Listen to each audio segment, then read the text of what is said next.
നേതാക്കൾ പറഞ്ഞ കൂടുതൽ കാര്യങ്ങളിലേക്ക് പോകാം. കെ രാജേന്ദ്രനിലേക്ക്. രാജേന്ദ്രൻ, എന്തൊക്കെയാണ് രാഘവലുവും തരിഗാമിയും CPM പാർട്ടി കോൺഗ്രസിനോടനുബന്ധിച്ച് പ്രമേയങ്ങളടക്കമുള്ള വിവരങ്ങളെ സംബന്ധിച്ച് പറഞ്ഞത്? വാർത്താ സമ്മേളനത്തിലെ വിവരങ്ങൾ.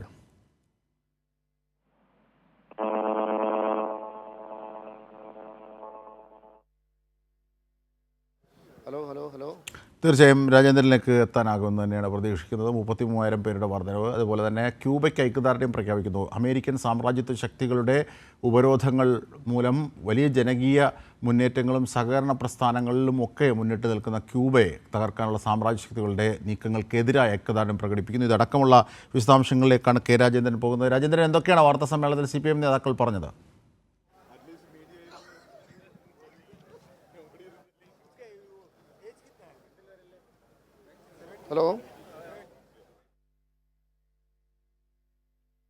രാഘവലുവും തരിഗാമിയും അടക്കമുള്ള നേതാക്കന്മാർ ഇന്നത്തെ പാർട്ടി കോൺഗ്രസിൽ ഉയർന്ന പ്രമേയങ്ങളെ സംബന്ധിച്ചടക്കം ഇന്ന് വാർത്താ സമ്മേളനത്തിലൂടെ പറഞ്ഞത് എന്തൊക്കെയാണ്? അക്കമിട്ട് നിരത്തിയാൽ രാജേന്ദ്രൻ. ഇപ്പോഴും സംഘടനാ റിപ്പോർട്ടിന് മേലുള്ള ചർച്ച പുരോഗമിക്കുകയാണ്.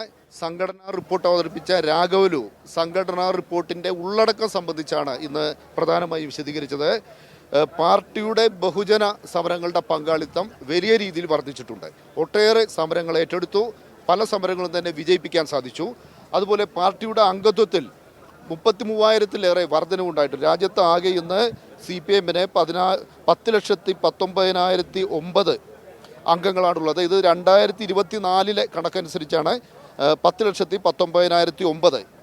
2024 എന്ന് പറയുമ്പോൾ ഇപ്പോൾ ഈ മെമ്പർഷിപ്പ് പുതിയ മെമ്പർമാരെയും എല്ലാം ചേർക്കുമെന്ന് അതുമായി ബന്ധപ്പെട്ട നടപടിക്രമങ്ങൾ പുരോഗമിക്കുകയാണ്. അതുകൂടി പൂർത്തിയാവുമ്പോൾ ഈ അംഗബലം ഈ അംഗത്വം ഇനിയും വർദ്ധിക്കും. അതുപോലെ വനിതകളുടെ പങ്കാളിത്തം, പാർട്ടി മെമ്പർമാർക്ക് ഇടയിലുള്ള വനിതകളുടെ പങ്കാളിത്തത്തിൽ വർധനവുണ്ടായിട്ടുണ്ട്. നേരത്തെ 18.2% 20.2% ഉയർന്നു. അതായത് CPM-ന്റെ രാജ്യത്ത് ആകെയുള്ള പാർട്ടി മെമ്പർമാരിലെ 1/5 വനിതകളാണ്. ഇതുകൂടാതെ യുവജനങ്ങൾക്കിടയിലെ പാർട്ടി മെമ്പർമാരുടെ സ്വാധീനം വർദ്ധിച്ചിട്ടുണ്ട്.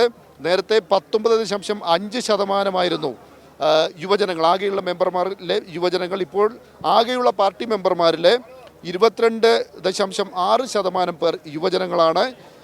ഇതാണ് ഈ പാർട്ടിയുടെ സംഘടനാ റിപ്പോർട്ടുമായി ബന്ധപ്പെട്ടുള്ള വിവിധ ഏജ് ഗ്രൂപ്പുകളുടെയും വിവിധ മേഖലകളിലെയും എല്ലാം തന്നെയുള്ള പ്രാതിനിധ്യം. പിന്നെ വിവിധ ബഹുജന സംഘടനകൾ, പാർട്ടിയുമായി ബന്ധപ്പെട്ട് പ്രവർത്തിക്കുന്ന വിവിധ ബഹുജന സംഘടനകളിലായി 64 ലക്ഷം പേർ പ്രവർത്തിക്കുന്നുണ്ട്. അതായത് കർഷക സംഘടന, തൊഴിലാളി സംഘടന, വിദ്യാർത്ഥി സംഘടന, യുവജന സംഘടന, ഇവരുടെ എല്ലാം കൂടിയുള്ള ആകെ അംഗബലം എന്ന് പറഞ്ഞാൽ 64 ലക്ഷം പേരാണ്. അപ്പോൾ അത്തരത്തിലുള്ളൊരു വർധനവും ഉണ്ടായിട്ടുണ്ട്. ഇതാണ് സംഘടനാ റിപ്പോർട്ടുമായി ബന്ധപ്പെട്ട് പ്രത്യേകമായി എടുത്തു പറഞ്ഞത്. ഇതുമായി ബന്ധപ്പെട്ട ചില ചോദ്യങ്ങൾക്ക് മറുപടി പറഞ്ഞു. തെറ്റുതിരുത്തൽ പ്രക്രിയകൾ ശരിയായ രീതിയിൽ നടന്നു പോകുന്നുണ്ട്. ചില സംസ്ഥാനങ്ങളിലെല്ലാം തന്നെ ഒറ്റപ്പെട്ട അച്ചടക്ക പ്രശ്നങ്ങൾ ഉണ്ടാകുന്ന ഘട്ടങ്ങളെല്ലാം കൃത്യമായി ഇടപെട്ടിട്ടുണ്ട്. അഴിമതി ഒരു കാരണവശാലും തന്നെ വെച്ചു പൊറിപ്പിക്കുന്ന വിഷയമേ ഇല്ല. അതുപോലെ പാർട്ടി മെമ്പർമാരുടെ നിലവാരം വർദ്ധിപ്പിക്കാനുള്ളൊരു തീരുമാനം നേരത്തെ തന്നെ കൈക്കൊണ്ടിട്ടുണ്ട്. അതുകൊണ്ട് തന്നെ നിലവാരം വർദ്ധിപ്പിക്കുക, പാർട്ടി മെമ്പർമാരുടെ നിലവാരം വർദ്ധിപ്പിക്കാനുള്ള സത്വര നടപടികൾ പാർട്ടി നേതൃത്വത്തിൻ്റെ ഭാഗത്തു നിന്നുണ്ടാവും.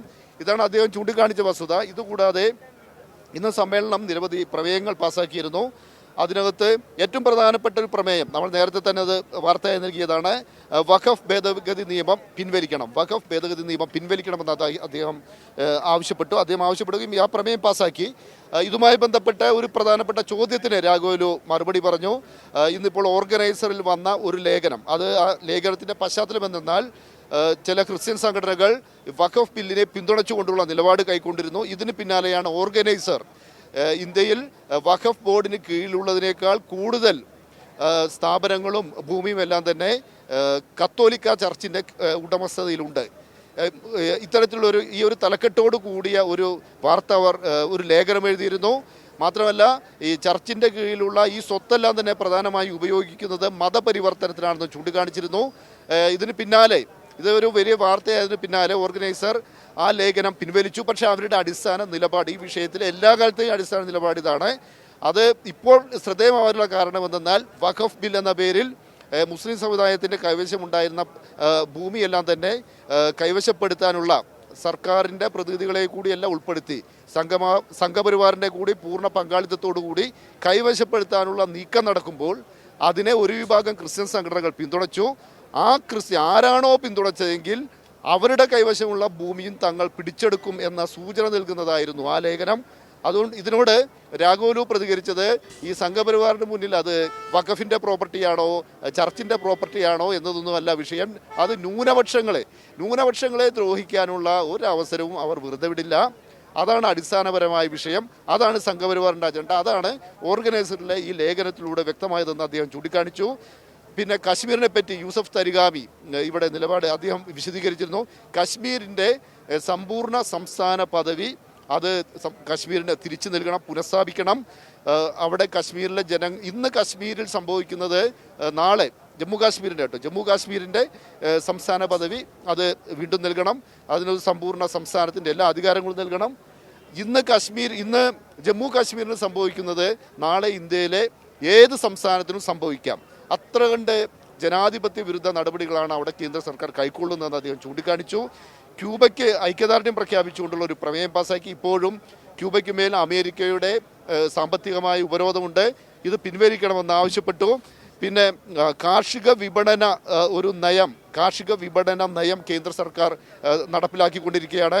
ആ കാർഷിക വിപണന നയം നടപ്പിലാക്കി കഴിഞ്ഞാൽ കർഷകർക്ക് ഉൽപ്പന്നങ്ങൾക്ക് മേലുള്ള അവകാശം നഷ്ടപ്പെടുമെന്ന് മാത്രമല്ല, അതെല്ലാം തന്നെ കോർപ്പറേറ്റുകൾ കൈയടക്കും. അതുകൊണ്ട് ഈ പുതിയ നയം പൂർണ്ണമായും പിൻവലിക്കണമെന്ന് ആവശ്യപ്പെട്ടു. മറ്റൊരു പ്രധാനപ്പെട്ട പ്രമേയം അതെന്തെന്നാൽ മനുഷ്യരുടെ അടിസ്ഥാന ആവശ്യങ്ങൾ അത് മൗലിക അവകാശമായി പ്രഖ്യാപിക്കണം. മൗലികാവകാശങ്ങളായി നമ്മുടെ ഭരണഘടനയിൽ നിരവധി കാര്യങ്ങൾ ഉൾപ്പെടുത്തിയിട്ടുണ്ട്. അതിനകത്തൊരു ഭേദഗതി വരുത്തി മനുഷ്യൻ്റെ അടിസ്ഥാന ആവശ്യങ്ങൾ, ഇപ്പോൾ ഭക്ഷണം ഇപ്പോൾ ഒരു മൗലിക അവകാശമല്ല, പാർപ്പിടം ഒരു മൗലിക അവകാശമല്ല, വസ്ത്രം മൗലിക അവകാശമല്ല. ഇത്തരത്തിലുള്ള അടിസ്ഥാന ആവശ്യങ്ങളെല്ലാം തന്നെ മൗലിക അവകാശങ്ങളാക്കി പ്രഖ്യാപിച്ചുകൊണ്ട് ഒരു ഭരണഘടനാ ഭേദഗതി വേണം. ഈ ആവശ്യം ഉന്നയിച്ചുകൊണ്ടുള്ള ഒരു പ്രമേയം അംഗീകരിച്ചു. അതുപോലെ CPM നേരത്തെ പലതവണ ആവശ്യപ്പെട്ടതാണ് സ്വകാര്യ മേഖലയിൽ സംവരണം ഏർപ്പെടുത്തണം. പട്ടികജാതി പട്ടികവർഗ വിഭാഗങ്ങൾക്കും OBC-കൾക്കും എല്ലാം തന്നെ സ്വകാര്യ മേഖലയിൽ സംവരണം ഏർപ്പെടുത്തണം. അതുപോലെ ഊർജ്ജ മേഖല സ്വകാര്യവൽക്കരിക്കാനുള്ള നീക്കങ്ങളിൽ നിന്നും പിന്മാറണമെന്ന് ആവശ്യപ്പെട്ടുകൊണ്ടുള്ള മറ്റൊരു പ്രമേയം പാസാക്കി.